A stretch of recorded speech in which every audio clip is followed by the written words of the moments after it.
सन 1909 में बॉम्बे के एक समृद्ध और शिक्षित पारसी परिवार में एक बच्चे का जन्म हुआ, जिसका नाम रखा गया होमी जहांगीर भाभा। ये वही बच्चा था जो आगे चलकर भारत को परमाणु शक्ति के मार्ग पर ले जाने वाला था। होमी का जन्म ऐसे समय में हुआ जब भारत ब्रिटिश शासन के अधीन था और देश के ज़्यादातर लोग गरीबी और अशिक्षित जी रहे थे। लेकिन उनका परिवार एक अलग माहौल में था।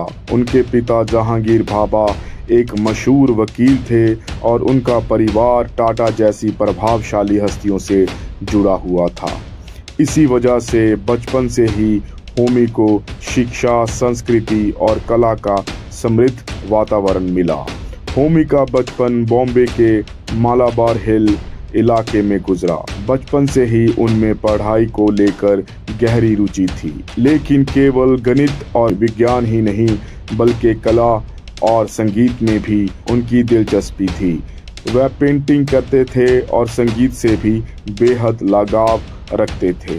ये बात उन्हें एक सामान्य वैज्ञानिक से अलग बनाती थी। उनके दादा होमी भाभा भी एक प्रसिद्ध शख्सियत थे और उनके परिवार को बॉम्बे के सबसे प्रतिष्ठित परिवारों में गिना जाता था। 1910 और 1920 में होमी की स्कूली पढ़ाई Cathedral and John Connon school में हुई। ये स्कूल अंग्रेजी शिक्षा और आधुनिक विचारधारा के लिए प्रसिद्ध था। यहाँ होमी ने अपनी प्रतिभा से शिक्षकों और सहपाठियों को प्रभावित किया। उन्हें गणित और भौतिकी में असाधारण रुचि थी, लेकिन साथ ही वो पेंटिंग और स्केचिंग में भी माहिर थे।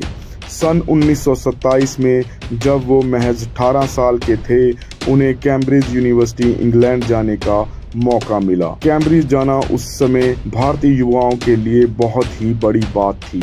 उनका परिवार चाहता था कि होमी इंजीनियर बने ताकि आगे चलकर वो टाटा ग्रुप इंडस्ट्रीज में योगदान दे। इसीलिए उन्होंने मैकेनिकल इंजीनियरिंग में दाखिला लिया। लेकिन कैम्ब्रिज में पढ़ाई के दौरान उनकी रुचि धीरे धीरे फिजिक्स की ओर बढ़ने लगी। उन्हें समझ आया कि उनका असली जुनून थ्योरेटिकल फिजिक्स है, ना कि इंजीनियरिंग। कैम्ब्रिज में वो एक बेहद डिसिप्लिन्ड और क्रिएटिव स्टूडेंट थे। वहाँ उन्होंने महान वैज्ञानिकों के लेक्चर सुने और क्वांटम मैकेनिक्स जैसे उस समय के नए विषयों पर गहराई से अध्ययन किया। उनके मार्गदर्शक पॉल डीरेक और अन्य दिग्गज वैज्ञानिकों के काम ने उन्हें प्रेरित किया। इस दौरान उन्होंने कॉस्मिक रेज पर शोध शुरू किया और उनका ये रिसर्च आगे चलकर उन्हें इंटरनेशनल रिकॉग्निशन दिलाने वाला था।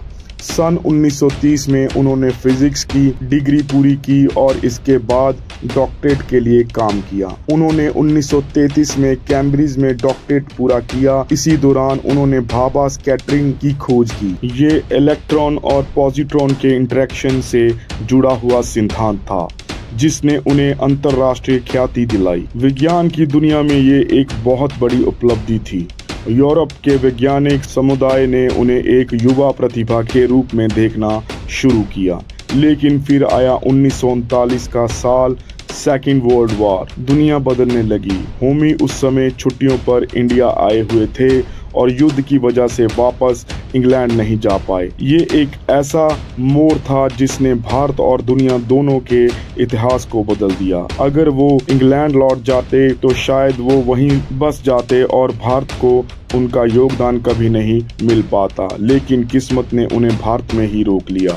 भारत में उन्होंने Indian institute of science Bangalore में काम करना शुरू किया, जहां महान वैज्ञानिक सीवी रमन उस समय डायरेक्टर थे। यहाँ होमी ने कॉस्मिक रेज पर शोध जारी रखा और युवा वैज्ञानिकों को प्रशिक्षित करना शुरू किया। सीवी रमन ने उनकी प्रतिभा को तुरंत पहचान लिया और उन्हें एनकरेज किया। धीरे धीरे होमी ने भारत में आधुनिक भौतिक रिसर्च का बीज बोना शुरू कर दिया।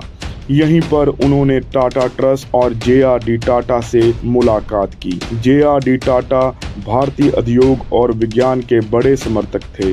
होमी ने उनसे कहा कि अगर भारत को वैज्ञानिक दृष्टि से आगे बढ़ना है तो हमें एक डेडिकेटेड इंस्टीट्यूट चाहिए जहां वर्ल्ड क्लास रिसर्च हो सके। इस विचार से 1945 में Tata institute of fundamental research Bombay की स्थापना हुई।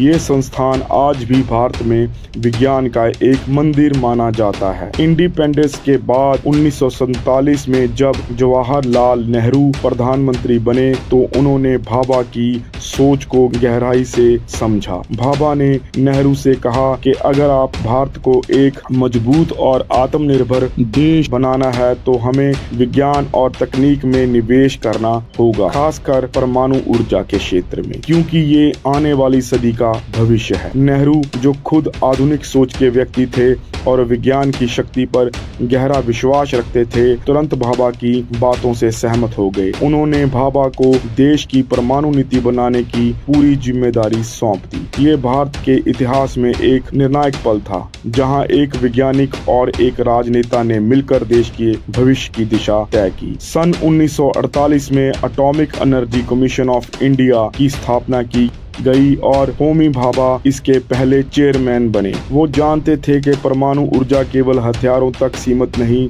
बल्कि इसका इस्तेमाल बिजली उत्पादन, चिकित्सा, कृषि और उद्योग में भी किया जा सकता है। उन्होंने साफ कह दिया था, हम परमाणु ऊर्जा को युद्ध के लिए नहीं बल्कि शांति और विकास के लिए इस्तेमाल करेंगे। इसी सोच के साथ उन्होंने ट्रॉम्बे, मुंबई में एक विशाल एटॉमिक रिसर्च सेंटर की नींव रखी, जो आगे चलकर भाभा एटॉमिक रिसर्च सेंटर के नाम से जाना गया। ये संस्थान भारत में परमाणु ऊर्जा से जुड़े सभी बड़े प्रयोगों और रिसर्च का केंद्र बना। 1950 भारत के लिए बेहद चुनौतीपूर्ण था। देश अभी अभी आजाद हुआ था, गरीबी, बेरोजगारी और औद्योगिक पिछड़ेपन से जूझ रहा था। लेकिन भाभा और नेहरू ने मिलकर तय किया कि हमें दीर्घकालिक सोच के साथ विज्ञान और तकनीक पर काम करना होगा। इसी दौरान भाभा ने 3 स्टेज न्यूक्लियर पावर प्रोग्राम का खाका तैयार किया। उन्होंने कहा कि भारत में यूरेनियम भले कम हो लेकिन थोरियम का भंडार बहुत बड़ा है।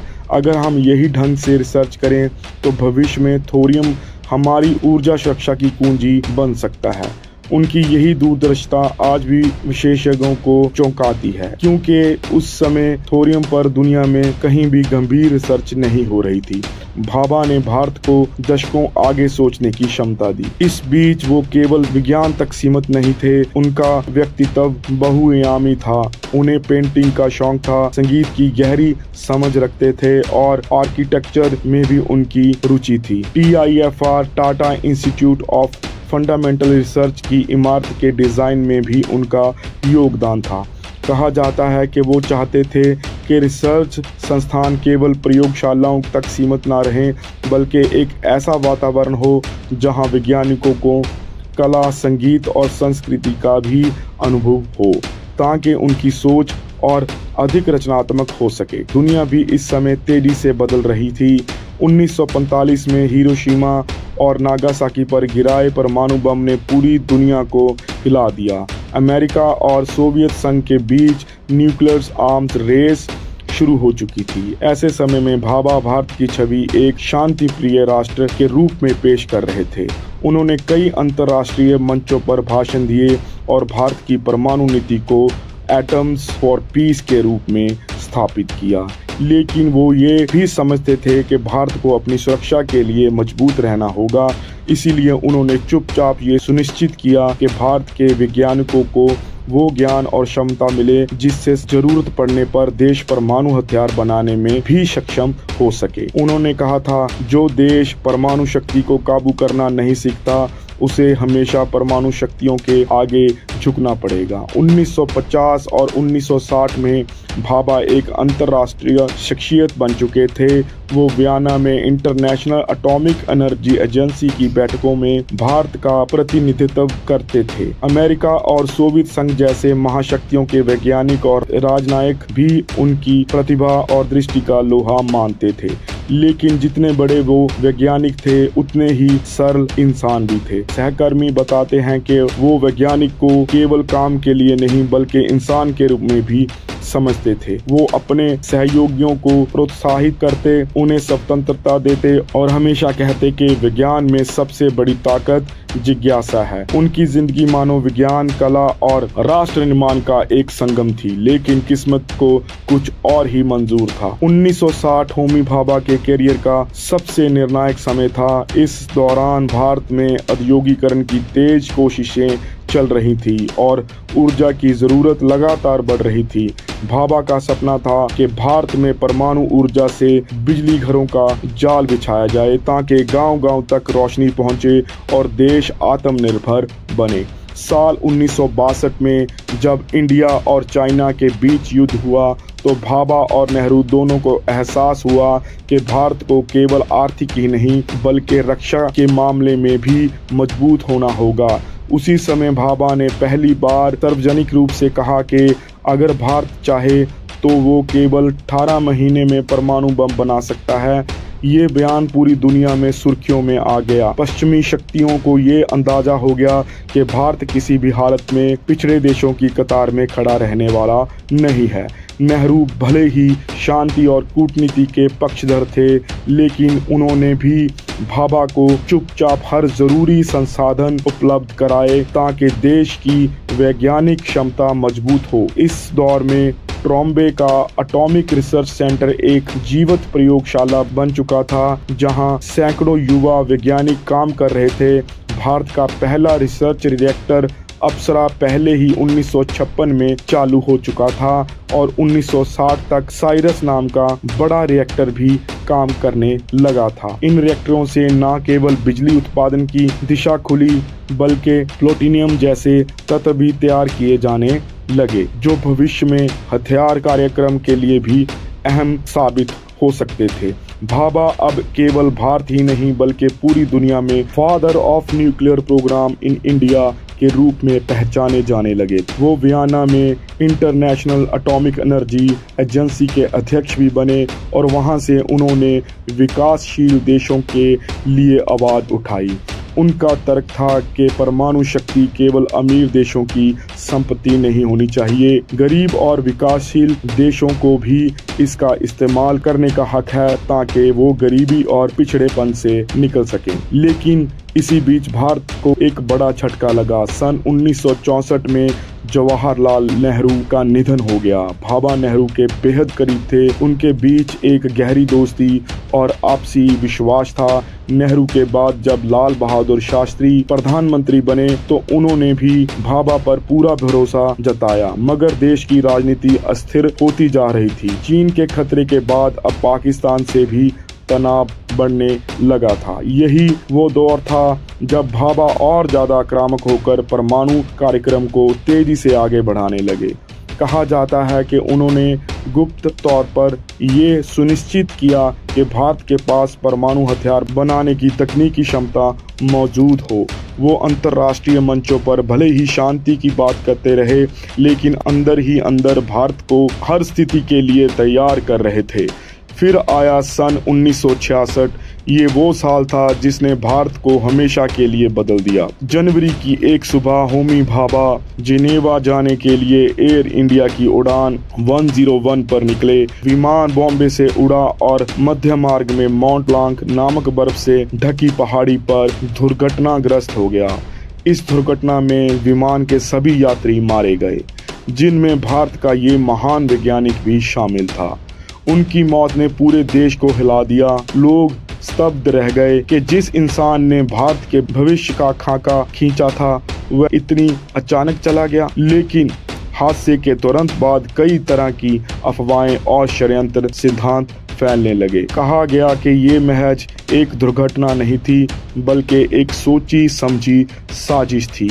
कुछ रिपोर्टों के अनुसार CIA नहीं चाहती थी कि भारत परमाणु शक्ति बने। अमेरिका को डर था कि भाभा के नेतृत्व में भारत बहुत जल्दी परमाणु हथियार बना लेगा और इससे अंतर्राष्ट्रीय शक्ति संतुलन बिगड़ जाएगा। यहाँ तक के बाद के वर्षों में कुछ विदेशी पत्रकारों और खुफिया अधिकारियों ने दावा किया कि भाभा का विमान साबोटाज किया गया था। हालांकि भारत सरकार ने हमेशा इस दुर्घटना को एक ट्रैजिक एक्सीडेंट ही माना, लेकिन सवाल आज भी बाकी है, क्या भाभा वाकई ही एक दुर्घटना का शिकार हुए थे या उन्हें चुप कराए जाने के लिए गिरा दिया गया? इसका सच शायद कभी सामने ना आ पाए।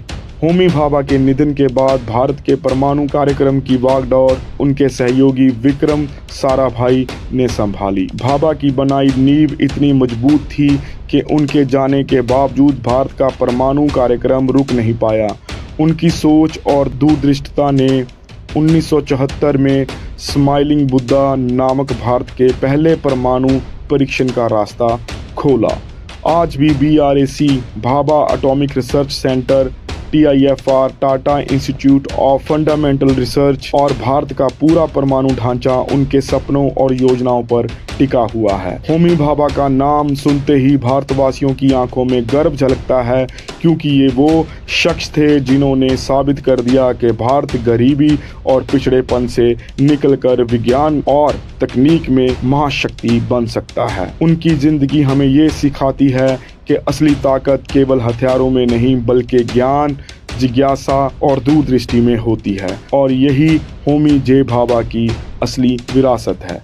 एक ऐसा सपना जो आज भी भारत को रोशनी और शक्ति दे रहा है। दोस्तों, अगर आपको ये वीडियो पसंद आया तो वीडियो को लाइक करें और ज़्यादा से ज़्यादा शेयर करें, और अपने खुद के channel the famous character code को सब्सक्राइब जरूर करें और बेल आइकन ज़रूर दबाएं। जल्दी ही मिलते हैं एक नए कैरेक्टर के साथ। हमारे साथ बने रहने के लिए आप सबका बहुत बहुत धन्यवाद।